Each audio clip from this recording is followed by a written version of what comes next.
Jurgen, first of all, this will be your 12th Merseyside derby since you took charge of Liverpool. 7 wins and 4 draws already, and Everton not challenging Liverpool for a league position in that time either. In some ways, then, do you feel you're still to experience the full extent of this local rivalry? I don't know exactly what you mean. I mean how it feels when you lose a derby or whatever. I've lost enough derbies in my life to know how it feels. So don't need that experience, to be honest. But all the games were really, really difficult, especially before the game, because you make such a fuss of it all the time. And in the end, we have to play the games. You build it up like crazy. And it's like, well, around this game, nothing will happen. And we have still to play the game in the home games that work better, obviously, than it did in the away games. But we were always in the game. And that's what I'm most concerned about, that we really have to be always respectful. Of course, we always respected Everton, and that's what we do this time, and for some really good reason, because they're just a good football team, and this year they look especially good. So yeah, we should be spot on, and we will. What has the international break been like for you? I suppose particularly with concerns over the welfare of your players, with so many of them having to travel. Actually, I don't like to answer this question because it always sounds like I moan about something I cannot change anyway. So it's, if you want to be a serious journalist, write a piece about it. How it is when you play at Wednesday in Peru and on Saturday in Liverpool. What do you think about that? If it should be like this, and what the FIFA is doing around this, how they help us with bringing the players back and all these kind of things. So it was like it always was. They came all back healthy, but it's good. How fit? We had 1.5 days time to improve that, to make them match ready. That's how it is. So nothing else to say. I just want to ask you in general terms about Project Bigger Picture as well, because obviously fans groups have spoken of the fans groups of the Big Six and said football's a family. It requires a fair share of resources to ensure the Premier League is competitive and that lower leagues flourish as well. They also went on to say that they're totally opposed to departing from one club, one vote collective ethos of the Premier League. And Gary Neville says that football has proven incapable of governing itself and has called for independent regulation. What's your opinion on those views compared with the proposals that were set out in Project Bigger Picture? First and foremost, I think it was really important. It is really important that we speak about it, because I can remember when we last time spoke about something like this, about the space for improvement within football, professional football. How a lot of times in life there must be a crisis, not necessarily a virus, but a crisis to start talking. And this time I'm really happy that now people talk about it, because they are. Yes, it's very competitive, and that's positive. Nobody wanted to change that. I'm not really in it, to be honest. It's not that I was involved or whatever. I was informed from a specific moment on. What I can say, all the peoples I know who were involved are concerned about football. And yes, about Liverpool as well, but if it's normal, but about football in general, that was their intention. So, and now other people can make of it whatever they want. If you want to understand it, if you want to understand the idea behind it, I think it's possible. If you don't want, then you just knock it down. So that's not a problem. It's not a, we will play on football, obviously, before that, after that, all the things. But there are things we can improve. And I really think that you always have to improve them now before you see the real problems in the future. And that's what these people tried to do. And obviously we have the real problems in the future. That's what the people try to do. And I think when the process keeps on going, that people are talking about it, discussing it, then it's very, very positive. Okay, Vicky from PLP. Vicky. Hi, Jurgen. Good to see you. Hi. Obviously, brilliant start for Everton this season, and I understand in your belief, under Carlo Ancelotti, Everton can sincerely become the next proper challenger in the Premier League. That's quite an accolade. Yeah, I think that you don't need to be a manager to see that. It's pretty clear that they did some good business, and Carlo is a sensational manager, and so it was always clear when he has the time to build something, then he will do that. And have the resources to build something, then he will do that. That's what he did. So this team looks really, really good. I would like to say something different, but it's not possible. And so, yeah, that's of course a proper challenge. Like, look, so many teams did really good business in this transfer window, which made really sense, and they all will improve. Whenever I heard what West Ham is doing, for example, if they do something today or not, I don't know, but they improve. And so all teams improve in that league, and that's what everybody has to know about. We know about that, and so that's why we have to be ready for each of these games. And tomorrow, so in not even 24 hours, we can show that. And we all know, of course, that it's been 10 years since Everton won the last Merseyside derby. How much does a record like that, when it goes on for so long, play into the mentality of both sets of players, or does it not? Not at all. So it's obviously FSG thing, since they are in. That's the case. So it's 10 years for them, 10 years for that. So of course, from my point of view, long may it continue, but we never thought really about it before we played them, before we played Everton, not once. That we think, they don't win anyway, these kind of things. We never had in our mind. We know it's hardest work tomorrow for us, and we will be ready for that. Thank you. Thank you, Vicky. Pleasure. Hello there, Jurgen. Juliet, you know that your sofa has the same color than your jumper. Exactly. No, it's not. That's red.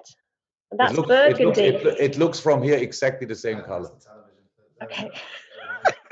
It's funny. This one might not make you smile. It's been a bit of a wild ride in the Premier League for all teams in the first 4 games. I was just wondering, because of the crazy scorelines that have been coming through, fans don't seem to be going to be allowed to go back in the stadiums anytime soon. Whether that forces the mind to wonder the concentration of the players, because the crowd isn't on you at the time, and maybe that could be one of the reasons why we're seeing so many crazy scorelines so far. It looks like, to be honest, it looks like that's the reason for it, because nothing else changed, only the scorelines changed. The scorelines changed, and no people in the stadium. So I think it makes sense that we see it like this. But I don't know 100%, but I see the scorelines, and that's why. Yeah, of course, the audience or the crowd, or whatever you call it, they sharpen your focus. That's completely normal. It's completely clear, and you have to do that by yourself constantly. But it's anyway no excuse for no team. So because one team scored 7 and the other team scored only 2, so only one team suffered of no crowd in the stadium, if you want. So there's still opportunity to use the situation instead of suffering from it. So we don't really think about it, but we know that it's our own job, that we have to bring ourselves in a mood that the crowd will not help and cannot help. And so, yeah, it's possible. Thank you, Jules. We'll go to Ian Kennedy, BBC Merseyside, for a question or two. Hi, Jurgen. Just in terms of the leading scorers for both teams, Dominic Calvert-Lewin for Everton, for you it's Mo Salah, and I'm just wondering, Salah seems to be really, really sharp from the start of the season. The kind of goals that he's scoring are really impressive as well. I mean, it's his best start to a season statistically. How pleased and impressed have you been with the way he's started this new campaign? Very, with the overall performance. So we have to cut out. Okay, he scored twice against Aston Villa, but they are now nice in the what is it? In the list. But of course, he would like to score in other games when we win, or help the team to win. I know that. But yes, his overall performance was really good so far. It was looks like a complete performance. So involved in the game, being a proper option for us for passing, and still staying the incredible sharp finisher. So yeah, good season so far for sure. Yeah. How much of that is, and I know we've spoken about Salah a lot over the last couple of years, but how much of that is natural ability? How much of it is practice? Because you see some of the goals he scored this season where the balls come to him really quickly across the box. He's hit it first time, and the quality of the strike has just been incredible. Is that something that you see him practicing a lot, or is it just natural instinct and ability? all these players out there are a mix of all these things. There's a lot natural ability, of course, but that alone doesn't bring you to the Premier League and doesn't let you win trophies in football. So no chance about that. If without practicing, you have no chance. So you have to do things again and again and again. We do these things for the boys. They don't have too much time after training that they do another 20 minutes, whatever they want to do because of the tight schedule. That's not from a physical point of view, not too smart and not really possible. But yes, of course, it's all about practice. But it's, how I said, it's the skills. The skill set of Mo is already outstanding, but without his attitude during all his career, he would not be close to the player he is now. So it's a mix. Okay, we go to Carl Markham. Hi, Jurgen. Like always, I don't see you. This is top row, 4. Here we go. Yeah, okay. Here we go. Yeah. Very well groomed. Hi. Aside from the complications of the international break, which you don't want to talk about, I'm just wondering, when you're getting players back on a Thursday and you've got the added complications of something like COVID testing, how much does that impact your thinking on team selection for a game that kicks off at 12:30? So first and foremost, I would say we are both teams are in the same situation. Everton had players away and we had players away, so that's kind of fair if you want. But I think it's when we decided for these games at 12:30 on Saturday, there was never a triple header involved that the boys had to play 3 games in the same time where they usually play 2 games. It's already difficult enough to sort that. So yeah, you can do it once, but if then they do it next, you have to do it once, but there should be no even a close chance that the same teams have to do it twice, just to say that. So now the challenge is always in the moment we make all the decisions with the knowledge we have in the second we make the decision, and then sometimes we have to overthink it again because something comes in between. But the boys got most of the FAs worked obviously very, very serious on that, had testing programs, really important and all that stuff. So we brought most of the players back as much as we could in private planes, that they don't get in contact with anybody else and these kind of things. So we try to do everything, yes. And then they have to do, when you come back from the international teams, you don't have to do a testing before they play Premier League. That's a normal. The Premier League obviously trusts the specific FAs, and so that's not necessarily what you have to do, but we do it for us anyway. So on a private basis, yeah. Then you wait for the results. We would expect they're all negative because the positive cases we had so far, they were all pretty much all of them to explain with kind of travels and stuff like this. So now they travel again, but in a closed environment with the national teams, and they have the same reason like we have to keep them as safe as possible. So that's different to usual traveling. Just following on from that, what are you like team news wise for this weekend, and how has Alisson been progressing in the 2 weeks he's had? Very, very positive with Ali. Looks really good. Yeah, make big steps. I don't have a time frame, but it looks really good. That's it pretty much.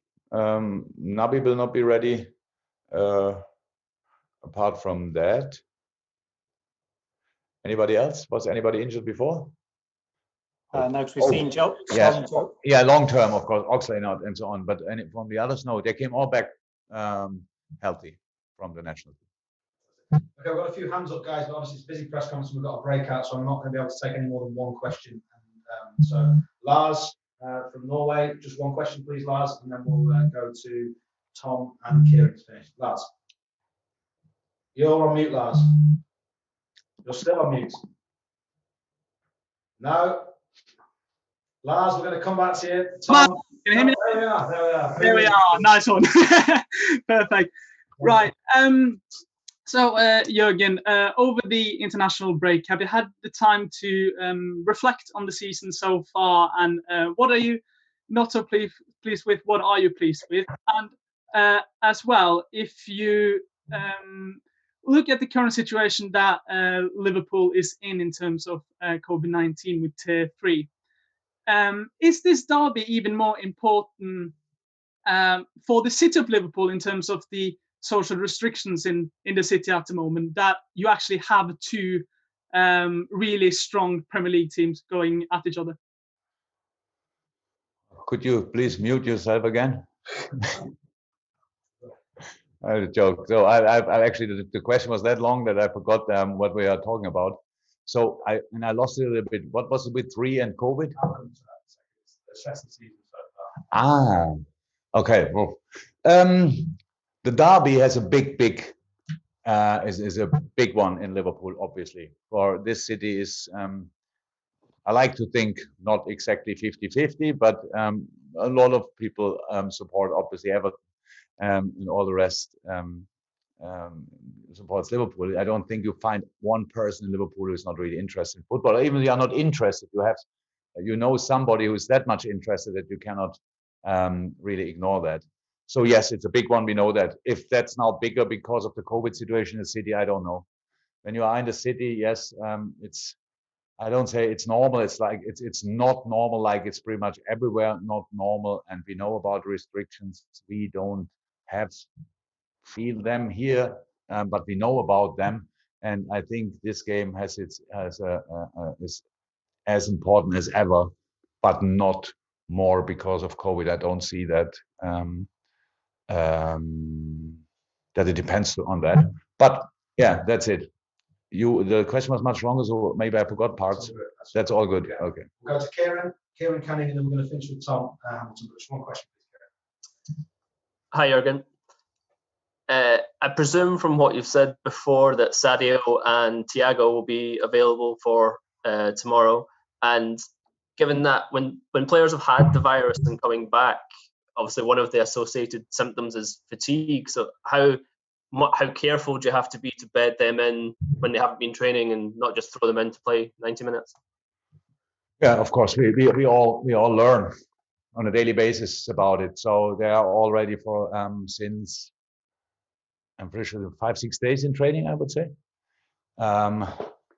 So, and then of course we assess that every day. So we have our specific measurements, how we do it with heart rate and all, and how we can measure if they are more fatigued than usually, stuff like this. So it both look really good, to be honest.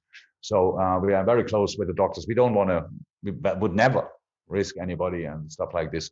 But usually in these cases, it's like this, that at least the last 3, 4, 5 days of the quarantine, the boys are already ready. They cannot get out of quarantine, but they are on treadmill, stuff like that, on the bike and these kind of things. So when they start training again, it's not that they start from nil. So they have quite a proper, still a proper shape. So that should be fine. But it's for us how we are. So many things are new in the moment. This is one of the things. What can I say? That's one of the things which are really new. But we try to be as sensible as possible. Final question from Tom Hamilton. Tom. Hi, I'm just wondering, without the crowds in the stadium, has it changed the way in which you communicate with your players during the game at all? I would like to see so, but obviously in Aston Villa it didn't work. So whatever I said there obviously went in the wrong direction. So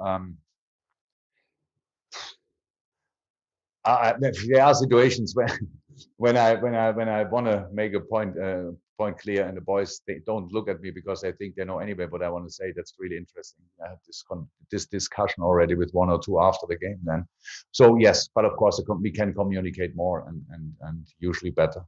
But football is not this kind of sport where you should pretty much judge or commentate each situation on the pitch, because the players have to. All the work we do, we try to do on the training pitch. Yes, I can give help in specific situation, but it's not like I'm like a radio commentator and say whatever they have to do in the next situation. I never understood that really.